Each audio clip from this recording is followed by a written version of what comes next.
Bonjour, je m'appelle Julien Durand et je veux vous raconter une histoire vraie qui m'est arrivée, une de ces expériences qui vous font vous arrêter et remettre tout en question. Il y a environ 40 ans, j'ai vécu ce que l'on appelle une expérience de mort imminente et c'est ce qui a changé le cours de ma vie. Avant cela, j'avais un objectif très clair en tête. Je voulais devenir millionnaire et ce n'était pas un rêve lointain. Non, je prévoyais d'accomplir tout cela avant mes 30 ans, de prendre ma retraite tôt et de mener une vie tranquille. J'ai grandi dans une famille où mes parents se sont séparés. Dès mon plus jeune âge, j'ai donc appris à me débrouiller seul. À 18 ans, j'ai rejoint l'armée américaine pendant la guerre du Vietnam. J'ai été appelé et j'ai passé 3 ans sous les drapeaux. Mais heureusement, j'ai pu jouer au basketball et au baseball pour l'armée, ce qui m'a tenu éloigné du front. C'était comme si le sport m'avait protégé, vous voyez. Quand mon service militaire a pris fin, je suis rentré chez moi et suis entré à la faculté. Là, j'ai continué à jouer au baseball pendant encore 4 ans et j'ai vraiment apprécié cette période. À 21 ans, je suis tombé amoureux d'une fille extraordinaire alors que j'étais en Allemagne. Nous nous sommes mariés, sommes retournés aux États-Unis, puis avons décidé de vivre de nouveau en Allemagne, où j'ai continué à travailler dans le domaine militaire. Ce fut une période riche en apprentissage, mais aussi très intense. Je voyageais beaucoup pour le travail. Pendant 3 semaines sur 4 chaque mois, j'étais loin de chez moi. Tout ça parce que j'étais obsédé par l'idée de gravir les échelons le plus vite possible. Je voulais de l'argent, du succès, de la reconnaissance. Mais à force de courir ainsi, je me suis éloigné de ma famille et pire, j'ai blessé certaines personnes sur mon chemin. Aujourd'hui, je le regrette. Mais à l'époque, cela me semblait être la seule manière de réussir dans la vie. Jusqu'à ce qu'un week-end, je rentre chez moi pour Noël et passe l'un des meilleurs moments avec ma famille. Mais alors, quelque chose d'inattendu s'est produit. Malgré ce Noël incroyable avec mes proches, mon esprit restait focalisé sur le travail et mes objectifs personnels. Je me sentais un peu égoïste, vous comprenez, et pour me déconnecter un peu de tout ça, j'ai décidé de faire quelque chose que j'aimais, à savoir, je suis allé à Park City, dans l'Utah, et j'ai passé la journée entière sur les pistes. Sérieusement, c'était un des meilleurs jours de ski de ma vie. Le soleil brillait, la neige était parfaite, tout était merveilleux. Mais quand j'ai fini la journée et que j'ai commencé à enlever mes gants, j'ai remarqué qu'il y avait un problème. Vraiment un gros problème. Mon pouce pendait presque, comme s'il s'était détaché jusqu'au niveau du poignet et les autres doigts étaient pliés vers le haut d'une façon qui semblait sortie d'un film d'horreur. Un ami à moi qui est ambulancier a regardé et a dit sans détour, « Ça ne se répare pas avec un pansement. » C'était sérieux. Alors, j'ai appelé ma femme et nous sommes allés directement à l'hôpital le plus proche, situé à 1 heure de route. Elle s'est occupée de tout. Elle a parlé avec le chirurgien, organisé l'opération. Pendant ce temps, je ne pouvais que penser à ce qui était en train de se passer. Je me souviens d'être allongé, prêt à entrer dans la salle d'opération, et croyez-moi, je le regrette encore aujourd'hui. Je ne lui ai pas dit merci. Je ne lui ai pas dit que je l'aimais, ni que j'aimais mes enfants. À cette époque, nous en avions déjà 3. On m'a juste emmené directement dans la salle. Je me suis allongé sur la table d'opération et j'ai laissé faire, en pensant que ce serait une opération simple. L'anesthésiste qui devait s'occuper de ma sédation a été appelé en urgence. Alors, qu'ont-ils fait ? Ils ont posé un garrot gonflé d'air sur mon bras, avec 2 valves pour bloquer le sang. Après avoir fait le drainage, ils ont baissé mon bras, serré les 2 valves et ont injecté de la lidocaïne en anesthésie locale directement dans la main. J'ai pensé que c'était normal, rien de grave. Ils ont placé un écran entre mon visage et la zone où le médecin allait opérer, que je ne voyais pas, mais j'entendais tout. Sauf que la pression du garrot a commencé à me gêner. La douleur est devenue insupportable et le médecin a demandé à l'infirmière de desserrer un peu la valve du haut. Elle l'a fait, et pendant un moment tout semblait redevenu normal, mais ce qui s'est passé ensuite était complètement inattendu. Quelque temps après, j'ai commencé à ressentir la même pression dans le bras qui revenait, mais cette fois, elle était différente et bien pire. L'infirmière présente n'avait jamais réalisé ce genre de procédure auparavant, et sans s'en rendre compte, elle a commis une erreur. Elle a desserré la deuxième valve du garrot, mais a oublié de refermer la première.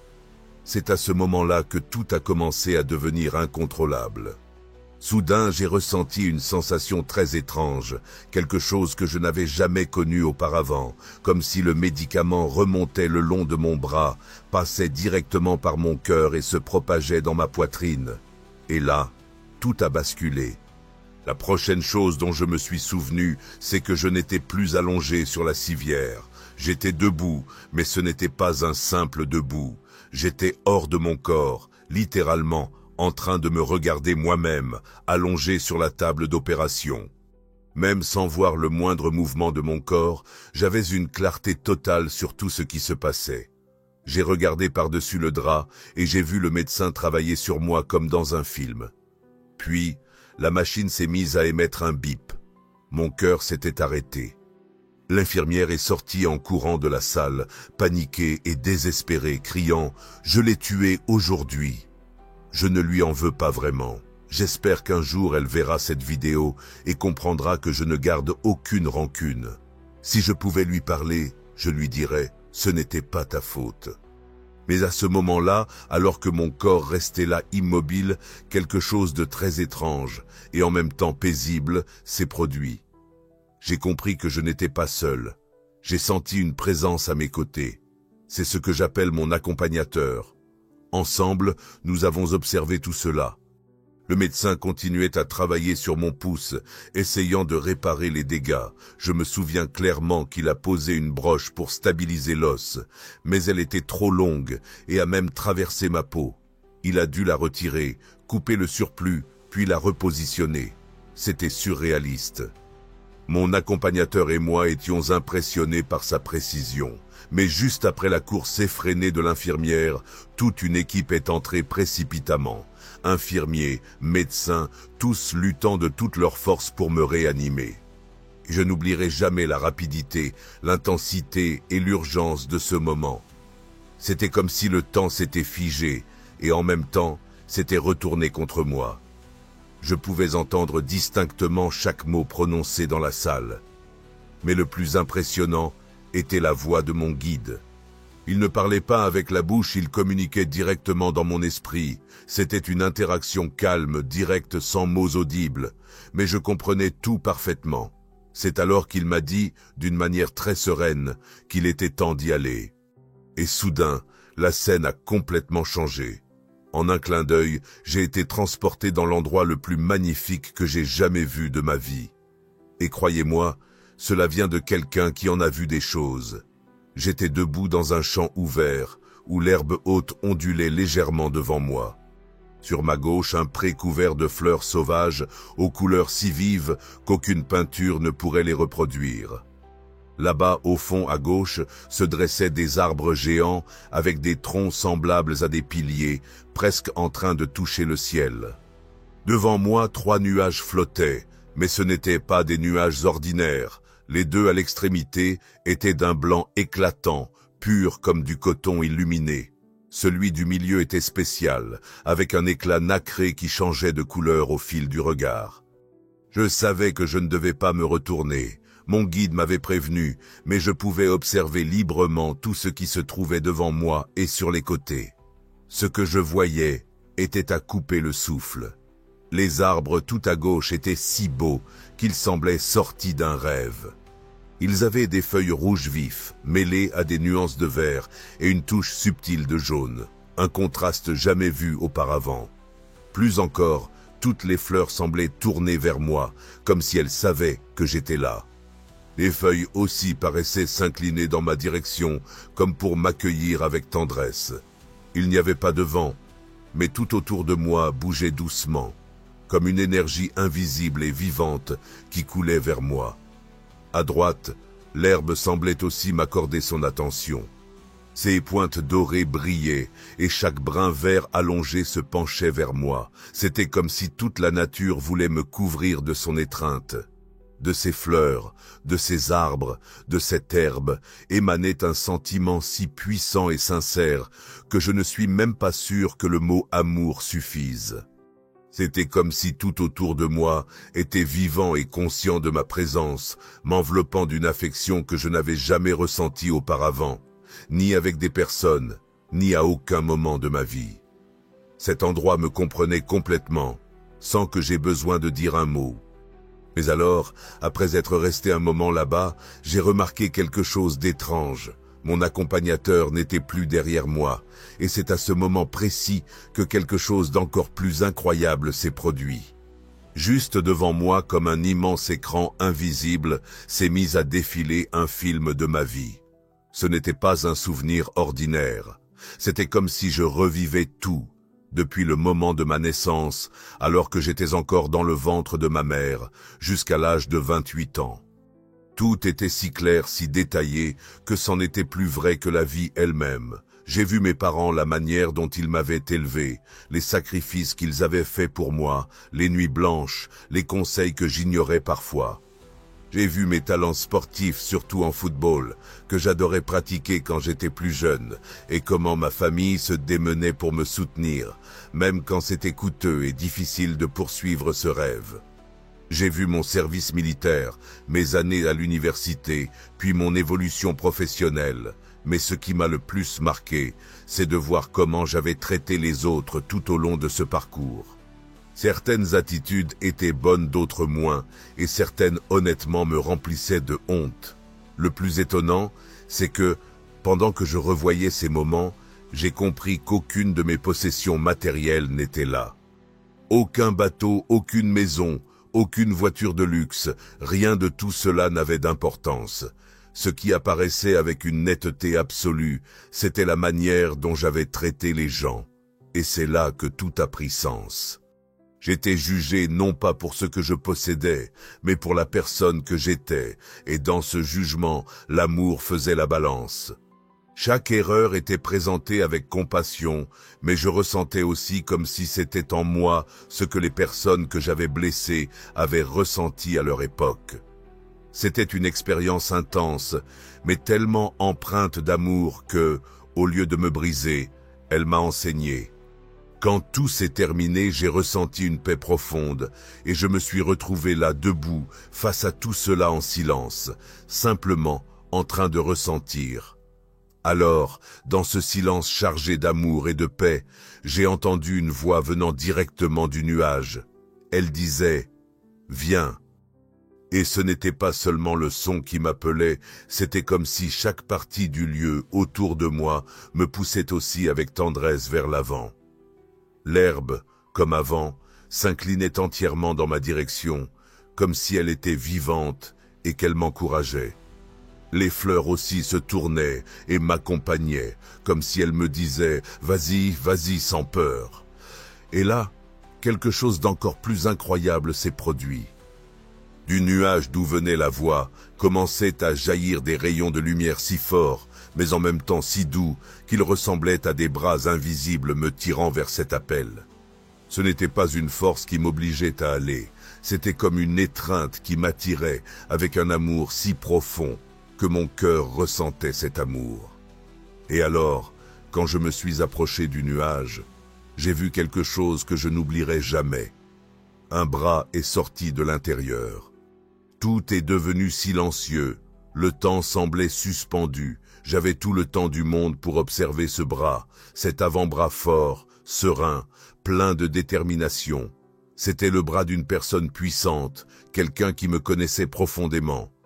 La main était tendue, inclinée vers le bas, comme prête à me tirer à l'intérieur du nuage. Mais en même temps, elle m'invitait doucement sans forcer. Les doigts étaient ouverts, le pouce tendu, et c'était comme si cette main m'attendait depuis toujours. Et à ce moment-là, quelque chose en moi a su.